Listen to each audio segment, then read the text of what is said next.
Olá, este é o canal A Igreja e a Boa Gestão. Sempre agradecemos pela sua participação, pela sua audiência. Você que faz os seus comentários, nós agradecemos muito. E você que não está inscrito, se inscreva, dê o seu like e divulgue o canal para que mais pastores e líderes, dirigentes de igrejas possam estar tendo acesso a essas informações que são tão importantes e tão preciosas. Bom, hoje nós vamos dar continuidade à nossa série de Direito Religioso, episódio número 6, e especificamente hoje nós vamos nos deter um pouco mais nas questões da imunidade tributária que a Constituição Federal concede às igrejas, especificamente no seu artigo 150. E esperamos que hoje a gente encerre toda essa questão, essa abordagem relativo à Constituição Federal e que nos próximos vídeos, a partir do próximo episódio de Direito Religioso, a gente aborde mais as questões ligadas a estatuto social, algo que realmente tem sido uma procura muito grande por parte das igrejas, a elaboração, reforma de estatuto social, principalmente no que se concerne a questão administrativa, operacional dos estatutos, né? Então nós vamos falar alguma coisa mais especificamente nos próximos vídeos sobre isso, que esperamos que seja de bastante proveito para as igrejas de maneira geral e seus líderes. Bom, o assunto de hoje ele é um assunto relativamente simples, um assunto bastante conhecido quanto à imunidade tributária concedida às igrejas, às organizações religiosas, mas que por algum motivo tem gerado aí muita discussão, muitas versões e interpretações com relação a isso. E o motivo é o seguinte, vamos tentar abordar sem defender uma tese, porque tem muitos advogados, muitos especialistas na área tributária que poderão discutir com muito mais propriedade, e não é o propósito do nosso canal entrar em teses jurídicas ou algo dessa natureza, né? Então o nosso propósito é a boa gestão e, sobretudo, a boa gestão, ela tem como princípio, como propósito, proteger a igreja, proteger ao seu líder, ao seu presidente, né, para que não sofra nenhum tipo de ataque.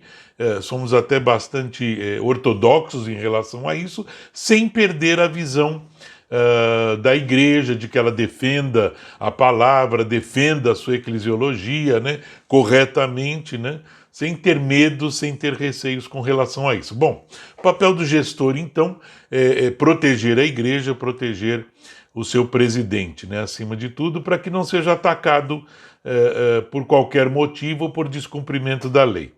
Então, o que o artigo 150 da Constituição diz é que são imunes, há uma imunidade tributária, na verdade, há uma vedação constitucional direcionada à União, estados e municípios para que criem ou venham trazer algum tipo de imposto sobre templos de qualquer natureza. Principalmente no seu inciso 6, a linha B, ele deixa muito claro que a lei maior, a qual União, estados e municípios também precisam responder a esta lei, então eles estão obrigados a acatar o que a Constituição determina, é que é vedado a União, estados e municípios criar algum tipo de imposto. Então ali ele fala sobre imposto, sobre templos de qualquer natureza. Então aí é bem amplo, sem especificação de filosofia, enfim, de crença, mas estabelece que os templos de qualquer natureza, então, são imunes à imposição de União, estados e municípios quanto à questão de imposto. Ok? Então, a não ser que haja qualquer modificação constitucional, isso prevalece. Então, a igreja não tem que fazer nada, ela apenas precisa acatar a própria Constituição e ser imune. A grande questão que a gente aborda é que a igreja, a organização religiosa, precisa ser igreja. E aí é que entram as questões, as dúvidas, as discussões com relação a isso. O grande problema é que algumas igrejas acabam perdendo a sua razão de ser, algumas igrejas acabam se voltando muito ou para o assistencialismo, ou para a área de educação, ou para outras áreas ligadas à benemerência. Algumas até acabam se dirigindo a questões políticas e com isto acabam desvirtuando a sua razão de ser. Então precisamos deixar bem claro que a razão de ser da igreja, da organização religiosa, é ser igreja, ok?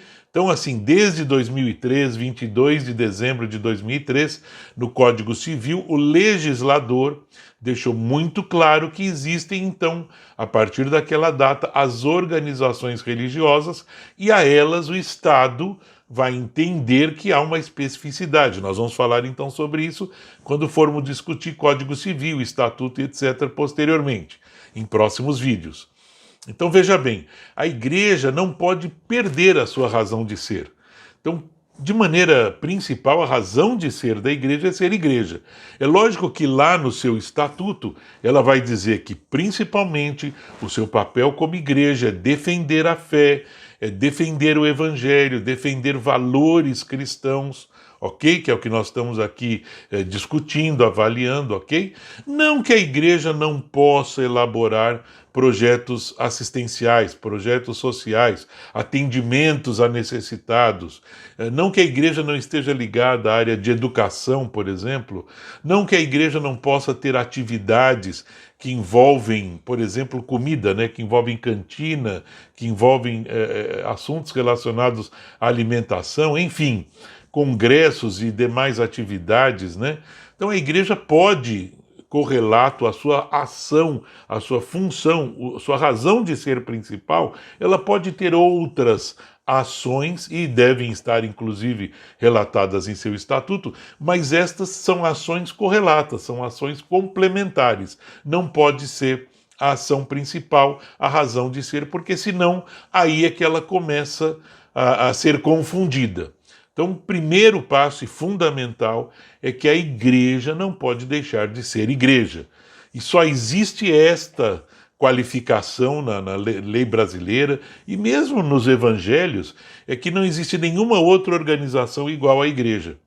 Então a igreja tem a sua razão de ser, é a defesa da fé, é a pregação do evangelho e a capacitação dos seus membros, né? Então é o discipulado de novos membros e dos membros mais antigos, e essa capacitação é permanente por meio do estudo da Bíblia e de toda a filosofia daquela igreja, da sua razão de ser, ok? Então nós não vamos entrar nesse mérito, ela não vai perder imunidade tributária.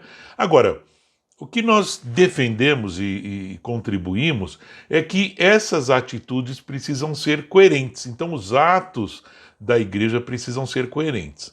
O que o pessoal tem colocado aí como possível perda de imunidade tributária é o que se diz lá, correlato ao artigo 9º do Código Tributário, é o artigo 14º do Código Tributário Nacional. Só que o artigo 14º, eu até vou ler aqui para vocês e vai estar postado aí no nosso vídeo, ele começa inclusive dizendo, olha, no que está disposto na linha C do inciso 4º do Código Tributário, então o que ele está dizendo aí? Que é específico para certas organizações ligadas à assistência social. Então isso não cabe às igrejas, então não tem a ver com as organizações religiosas. Então essas associações, essas organizações ligadas à assistência social, elas precisam cumprir essas observâncias, elas precisam cumprir esses detalhes sob risco de perder a imunidade. Então ele trata lá, não distribui qualquer parcela do seu patrimônio e de suas rendas a qualquer título. Segundo inciso 2, né, aplicarem integralmente no país os seus recursos na manutenção dos seus objetivos institucionais. E 3, manterem a escrituração de suas receitas e despesas em livros revestidos de formalidades capazes de assegurar a sua exatidão.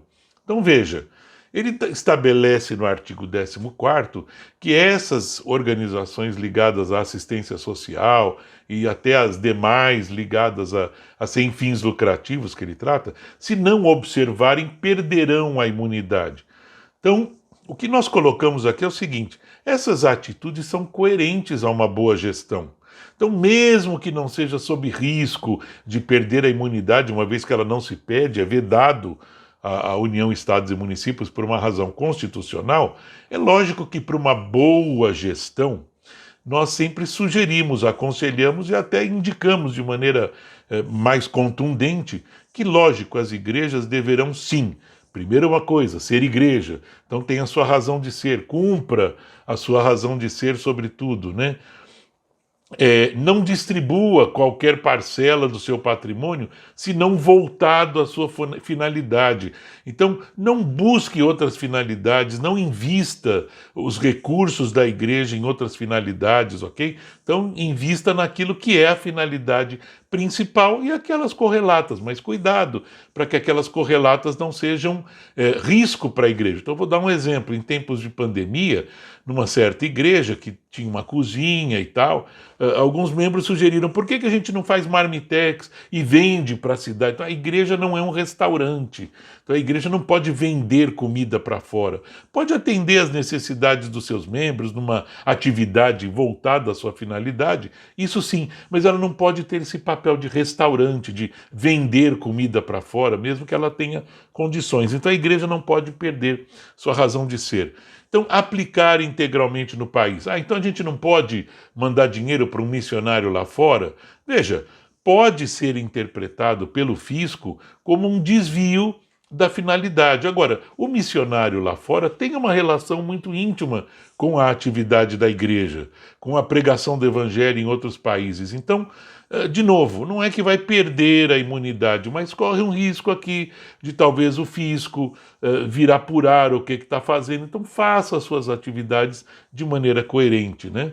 E manterem a escrituração. Bom, a igreja precisa ter boas práticas, a igreja precisa ter boas práticas contábeis, financeiras, né? Aí quando a gente for falar do Código Civil, ele fala até para não ter confusão patrimonial. Nós vamos explicar um pouco mais essa questão mais atrelada à administração, à gestão da igreja propriamente dita. Então, é bom, é uma boa prática, é um bom controle, é uma transparência, que a igreja tenha registro dos seus atos e fatos contábeis, que registre receitas, registre despesas, até para uma transparência, para um controle, para os membros saberem, porque eminentemente a igreja recebe recursos, não é da venda de um produto, da prestação de um serviço. A igreja recebe seus recursos de ofertas e contribuições. Então, que isso esteja transparente, que hajam metodologias políticas, financeiras, para a obtenção desses recursos, para uso desses recursos, dentro inclusive da legislação, que se obedeça à legislação do país para dar maior transparência. A gente chama de regras de compliance, né, que tenha transparência nos seus procedimentos e assim por diante. Então o artigo 14, ele não interfere nessa vedação constitucional, ok? Então é importante que não tenha essa dúvida, não vai perder a imunidade, mas sempre tem o risco do fisco fazer uma fiscalização e querer discutir ações assim. Então volte sempre às suas finalidades, foque muito em relação a isso. Bom, como nós citamos, o Código Tributário Nacional é a Lei número 5.172, lá de 1966, 25 de outubro, vamos destacar aqui o Código Tributário, ok? Então, entidades religiosas, elas não vão perder a sua imunidade, e o artigo 14º, que se refere ao 19º, então dessa característica do inciso 19º, fala de entidades que são ligadas à assistência social, beneficentes, né, assistenciais. Então não está relacionado à igreja, ok? Então vamos lá, os impostos aos quais a igreja é imune, principalmente, é ao imposto de renda e à contribuição sobre o lucro, contribuição social sobre o lucro líquido. Ora, a igreja não tem lucro, então ela não pode ter um imposto relacionado ao lucro, então ela não tem lucro. Então, imposto de renda, pessoa jurídica e contribuição sobre o lucro, ela não está sendo cobrada, nem poderia, porque é vedado.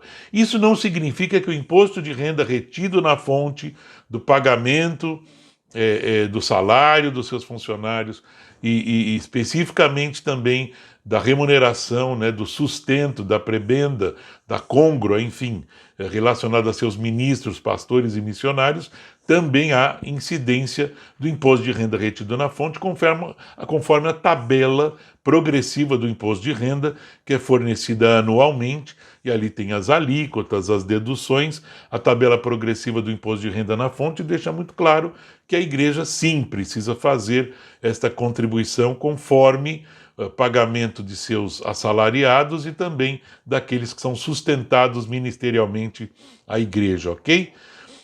Com relação a impostos estaduais, o IPVA, então a igreja, quando tem um veículo em nome da igreja, patrimônio da igreja, ele não recolhe o IPVA, então as secretarias das fazendas estaduais precisam orientar qual é o procedimento para não recolhimento do IPVA.